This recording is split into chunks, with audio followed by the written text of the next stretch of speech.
तो question number 1 क्या कहता है हमारा, जब m को 7 से विभाजित किया जाता है तो शेषफल 5 होता है, जब 3m को 7 से विभाजित किया जाएगा तो शेषफल क्या होगा। तो m को 7 से विभाजित करना है तो शेषफल क्या आता है हमारे पास 5 आता है। मान लेते हैं कि भागफल क्या आएगा n, तो यहाँ पे 7 का मल्टीप्लाई n में करेंगे और ये प्लस में शेषफल है कितना 5, तो ये करने के बाद हमको क्या मिलेगा, ये m मिलेगा। तब हमको क्या बोल रहा है 3m को 7 से विभाजित करने पर क्या मिलेगा, तो यहाँ पे 3 का मल्टीप्लाई कर लेते हैं, तो यहाँ पे 7 के 21 n और ये 5 15 3m, तो इसको हमको 7 से विभाजित करना है। तो ये पूरा पूरा कट जाएगा यहाँ से, और यहाँ पर 7 से कितना बार में डिवाइड होगा, 7 से 2 बार में डिवाइड होगा, लेकिन बचेगा कितना शेषफल का 1, यानी कि हमारा शेषफल जो है वो कितना आया, वो आया हमारा 1। एक त्रिभुज ABC की भुजा AB और AC के मध्य बिंदु x और y हैं। यदि BC प्लस XY बराबर 18 इकाई है तो BC माइनस XY का मान कितना होगा। ठीक है, तो यहाँ पे ये एक ट्राइंगल है जो A, B और C है, जिसमें AB की मध्य बिंदु जो है वो x है और ये AC पे y है। तो BC प्लस XY बराबर कितना है, BC और ये प्लस XY कितना है, ये है आपका ये है 18 यूनिट। ठीक है, तो मध्य बिंदु पे है, यानी कि इनका अनुपात कितना होता है, 2:1 के अनुपात में बढ़ता है, यानी अनुपात 3 बराबर टोटल कितना है 18 यूनिट। तो एक अनुपात बराबर कितना हो जाएगा 6 यूनिट। तो अब हमसे क्या पूछ रहा है, इनका डिफरेंस, तो डिफरेंस में कितना अनुपात होगा, अनुपात 1, और अनुपात 1 का मान हमने निकाल चुके हैं, ये क्या होगा 6 यूनिट या 6 सेंटीमीटर। आदित्य 1100 रुपये में 300 आम खरीदता है, इनमें से कुछ आम सड़े हुए होते हैं और फेंक दिए जाते हैं। वह शेष आमों को 5 रुपये प्रति की दर से बेचता है और 150 रुपये का लाभ कमाता है। फेंके गए आमों का प्रतिशत ज्ञात कीजिए। तो टोटल 1100 रुपये में ये क्या करता है 300 आम खरीदता है, जिनमें से कुछ आम सड़े हुए होते हैं। तो मान लेते हैं कि सड़े हुए आम जो है वो क्या है x है, क्योंकि हमको पता नहीं है कितने आम सड़े हुए हैं। तो वो क्या करता है कि शेष आमों को 5 रुपये प्रति की दर से बेच देता है। तो ये जो माइनस करेंगे हम, तो ये जो बचा हमारे पास ये क्या आया शेष आम, और इसको बेचता है 5 रुपये प्रति दर पे। तो इससे होता क्या है, इससे होता ये है कि 150 रुपये का लाभ होता है।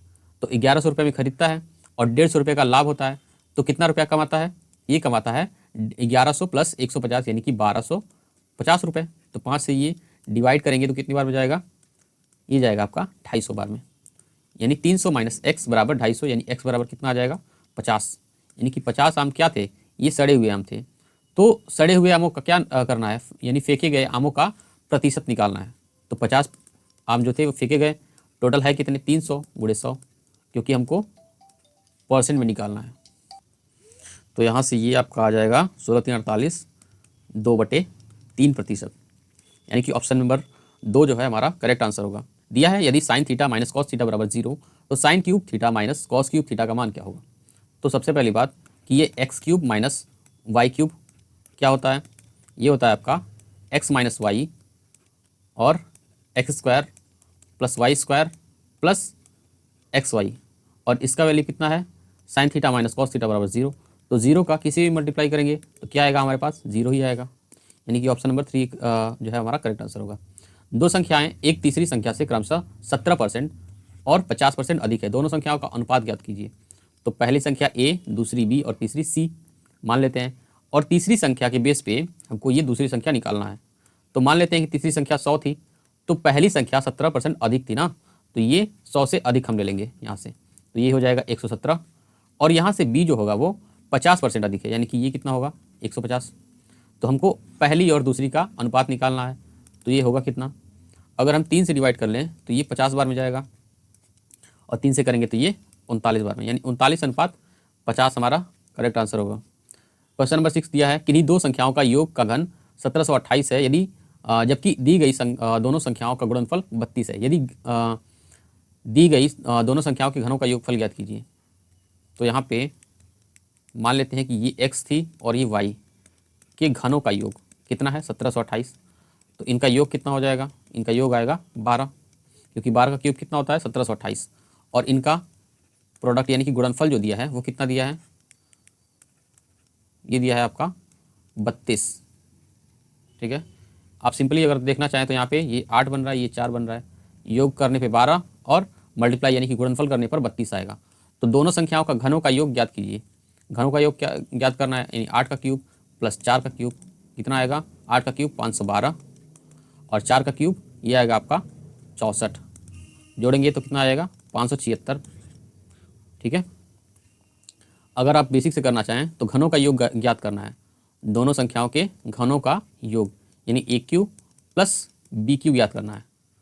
ठीक है, तो यहाँ से आप a प्लस बी का होल क्यूब माइनस 3ab और ये a प्लस बी 1728 और माइनस 3ab का वैल्यू कितना है, ये है आपका 32, a प्लस बी कितना निकाला हमने 12, तो यहाँ पे सॉल्व करेंगे तो आपका ये आएगा आपका 576। तो ऐसे भी सॉल्व कर सकते हैं आप। क्वेश्चन नंबर 7 पे आते हैं। चोर एक पुलिसकर्मी को 300 मीटर की दूरी से देखता है। मान लो पुलिस यहाँ पे है तो ये चोर यहाँ पे है और इन दोनों के बीच की दूरी है 300 मीटर। 10 किलोमीटर प्रति घंटे की चाल से दौड़ना शुरू करता है, यानी कि इसकी स्पीड जो है 10 किलोमीटर प्रति घंटे है, पुलिस की कितनी है 12 किलोमीटर प्रति घंटे। और चोर पकड़ा जाता है, चोर द्वारा कितनी दूरी तय की गई, तो अगर हम इसको किलोमीटर में चेंज करें कितना आएगा, ये आएगा आपका 300/1000, तो 300/1000 और सेम डायरेक्शन में चल रहे हैं तो इनका डिफरेंस कितना आएगा 2 किलोमीटर प्रति घंटे। तो यहाँ से ये हमारा ये क्या आएगा, ये आएगा हमारा टाइम। लेकिन हमसे टाइम पूछा नहीं है, हमसे ये पूछा है कि इस टाइम पीरियड में चोर द्वारा तय की गई दूरी क्या होगी। तो चोर चलता है कितने स्पीड से, 10 की स्पीड से, तो ये 1000 से ये 1000 डिवाइड होगा और 2 से ये 3 डिवाइड होगा तो कितना आएगा 1.5 किलोमीटर। यानी कि इस समय में इसने कितना दूरी तय किया, 1.5 किलोमीटर की दूरी तय किया। क्वेश्चन नंबर 8 पे आते हैं। 12 पुरुष किसी कार्य को 10 दिनों में कर सकते हैं।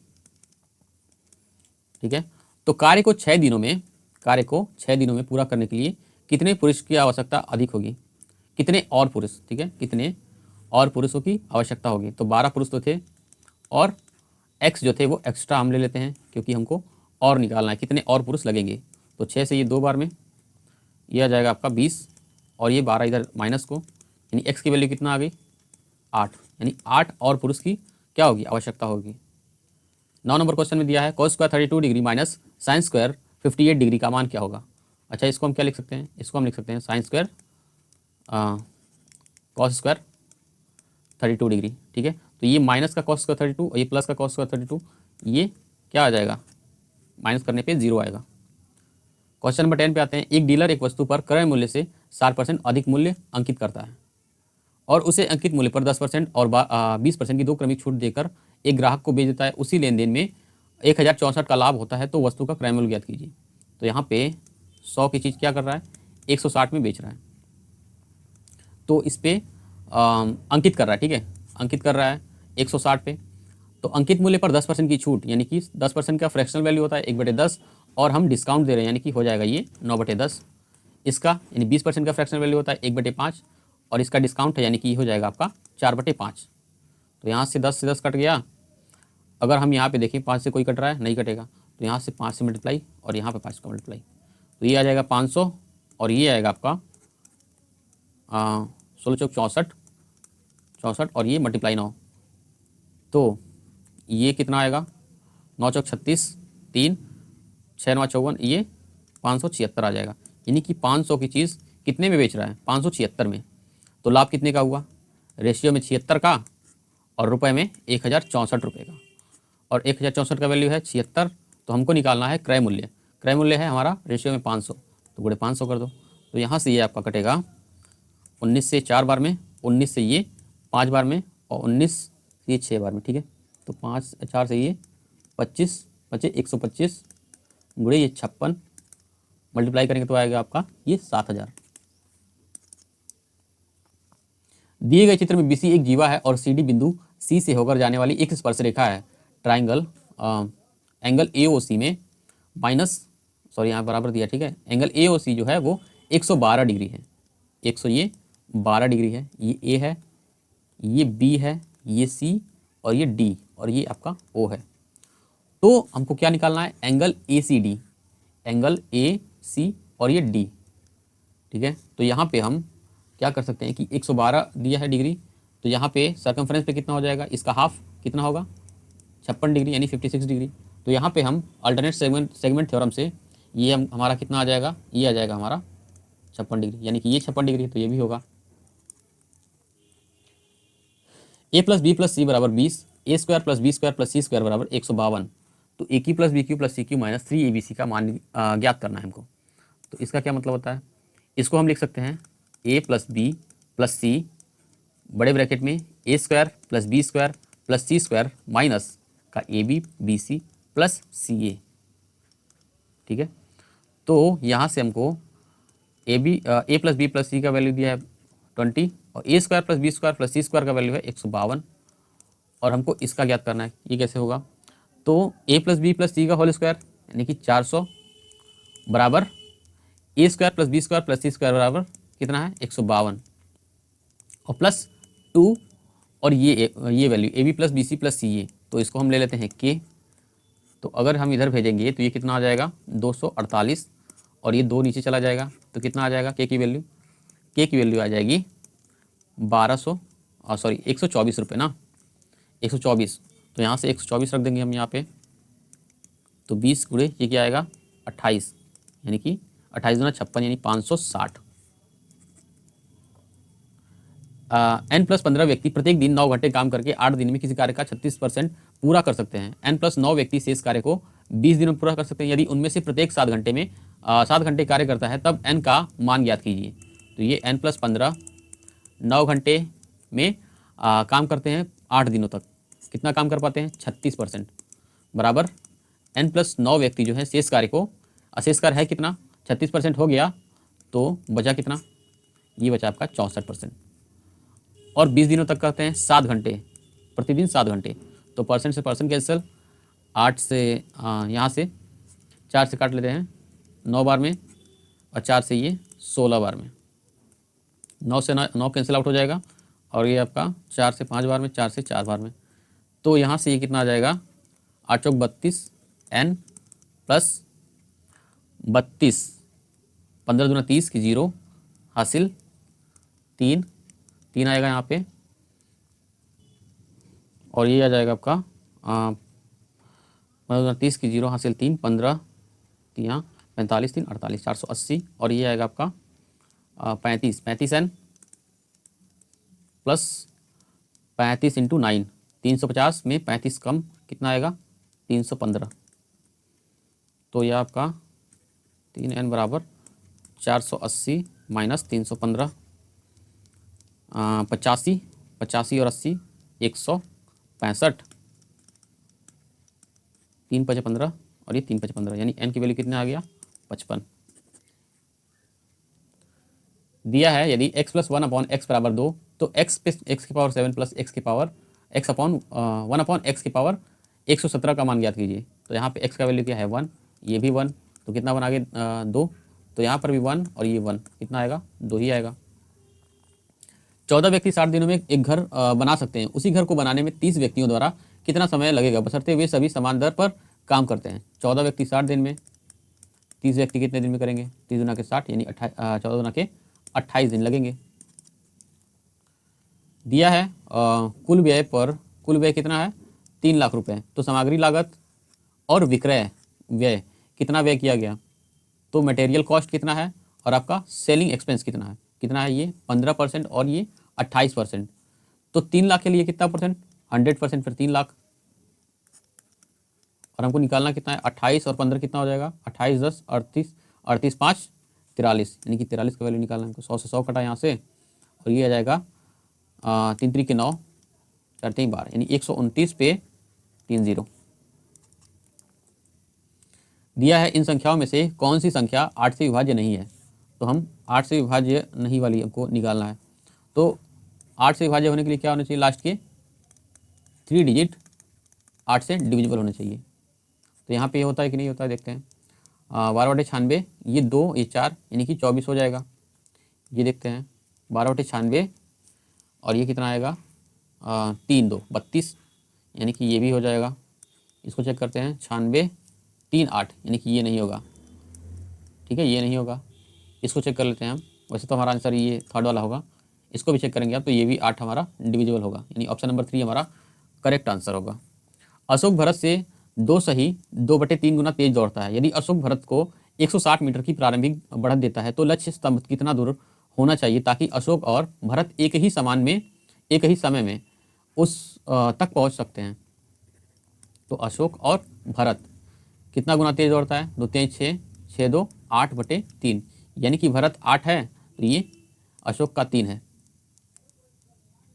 अच्छा, ये अशोक तेज दौड़ता है ना, यानी कि 8 का अनुपात ये 3 के अनुपात से। यदि अशोक भरत को 160 मीटर की प्रारंभिक बढ़त देता है तो रेशियो में 5 हुआ डिफरेंस 160 मीटर का, तो 1 अनुपात बराबर कितना हो जाएगा? ये हो जाएगा आपका 5×15 5 दूना के 10 मीटर।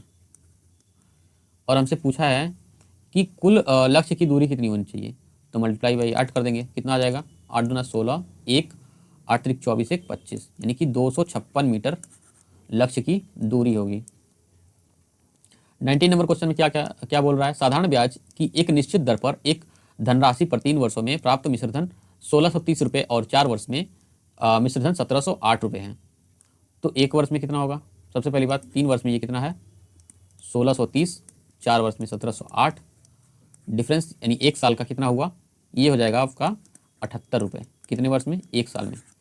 तो हमको यहाँ से 3 साल का निकाल सकते हैं हम, तो 1630 माइनस 78, और ये इसमें कितना ब्याज है? 3 साल का ब्याज है, तो इंटू 3 कर देते हैं हम, कितना आ जाएगा? ये 7×21 और 8×24 यानी कि 234। 1630 माइनस 234 कितना आ जाएगा? ये आ जाएगा आपका 396 रुपये। 20 नंबर क्वेश्चन पे आते हैं। यदि cos x plus sine X बराबर √2 cos x, तो cos x minus sine X का whole square plus cos x plus sine X का होल स्क्वायर का मान क्या होगा? तो इसमें इसकी जरूरत ही नहीं है, यहाँ पे इसको सॉल्व करेंगे हम, देखते हैं क्या आता है। तो cos का स्क्वायर प्लस साइन का square minus 2 sine into cos, plus यहाँ पे इसको करते हैं cos square plus sine square, और यहाँ पे प्लस 2 साइनस, तो ये प्लस का ये माइनस से कैंसिल आउट हो जाएगा। यहाँ पे कितना आएगा? ये 1 और इसका भी 1, कितना आया टोटल? 2 आएगा। 2 सेंटीमीटर और 6 सेंटीमीटर त्रिज्या वाले दो वृत्तों के केंद्र के बीच की दूरी 5 सेंटीमीटर है। उभयनिष्ठ स्पर्श अनुस्पर्श रेखा की लंबाई याद कीजिए। ठीक है, डायरेक्ट कॉमन टेंजेंट हमको निकालना है। तो बीच का डिस्टेंस का square minus R1 minus R2 का होल स्क्वायर, डिफरेंस है कितना? डिस्टेंस इन दोनों के बीच का डिस्टेंस है कितना? 5, यानी 5 का स्क्वायर 25 माइनस ये 6 और ये 2 का डिफरेंस कितना आएगा? ये आएगा आपका 4, यानी 4 का स्क्वायर कितना हो जाएगा? 16, रूट में 9 यानी कि 3 सेंटीमीटर। यदि एक घन का पृष्ठीय क्षेत्रफल 5046 सेंटीमीटर स्क्वायर है तो घन का आयतन कितना होगा? तो 6a स्क्वायर बराबर कितना है? 5046। तो यहाँ से 6 से अगर डिवाइड करें तो कितना जाएगा? 8 छक 48, 2 4 6 चौक 24 और ये 1, यानी a बराबर कितना आ जाएगा हमारा? 29। ये हमारा 29 का स्क्वायर है, तो a बराबर कितना आया? 29, और हमको घन निकालना है। तो अगर हम इसका क्यूब कर दें तो घन आ जाएगा हमारे पास ये 841 इंटू 29 कितना आएगा? ये आएगा आपका 24,389 सेंटीमीटर क्यूब। यदि पेट्रोल की कीमत 7% की वृद्धि होती है तो उपभोक्ता द्वारा पेट्रोल पर व्यय को अपरिवर्तित रखने के लिए खपत में कितने प्रतिशत की कमी की जानी चाहिए? 100 की चीज़ कितना बड़ा? ये 107 हो गया 7% वृद्धि से। तो हमको खपत कितना करना है? 7 का खपत करना है 107 पे गुणे 100, तो 700/107 कितनी बार में जाएगा? ये जाएगा आपका 6 बार में, बचेगा आपका 58/107। ठीक है, इतना परसेंट आएगा आपका। दिया गया है उत्पादन से अधिक मांग वाली कंपनियों की संख्या, उत्पादन से अधिक मांग वाली कंपनियों की संख्या मांग से अधिक उत्पादन वाली कंपनियों की संख्या में अनुपात ज्ञात कीजिए। यानी कि डिमांड जो है इसमें उत्पादन से अधिक मांग ना, तो डिमांड ज़्यादा है यहाँ पे प्रोडक्शन से, और यहाँ पे प्रोडक्शन से ज़्यादा हमको डिमांड से ज़्यादा हमको प्रोडक्शन रखना है, तो इन दोनों का रेशियो चाहिए। तो डिमांड से ज़्यादा प्रोडक्शन से ज़्यादा डिमांड कहाँ कहाँ पे है? एक तो यहाँ पे और यहाँ पे, तो टोटल 3 जगह है। और रेशियो जहाँ पे प्रोडक्शन ज़्यादा है डिमांड से, तो यहाँ पे और यहाँ पे, तो 2 जगह पे, तो क्या आया हमारा 3:2। 8 संख्याओं का औसत 18 है। 8 संख्याओं का औसत कितना है? 18 है। इनमें से, इन संख्याओं में से एक संख्या निकाल दी जाती है तो औसत 20 हो जाता है। अच्छा, निकाल दी जाती है तो कितनी संख्याएं बचती है? 7 संख्याएं। और 7 का दिया है कितना एवरेज? ये दिया है आपका 20। तो ये टोटल एवरेज से कितना ज़्यादा है? 2 ज़्यादा है। कितने पर? 7 पर, यानी कि 14 प्लस का 14। तो ये जो बच गई, जिसको निकाला गया है संख्या को, वो कितना होगा? वो होगा माइनस का 14। इसमें से माइनस 14 करेंगे, टोटल एवरेज में से 18 में से माइनस कर दो 14 को, कितना आएगा? ये आपका 4 आएगा। यानी कि जो संख्या निकाली गई उसका मान कितना था? 4 था।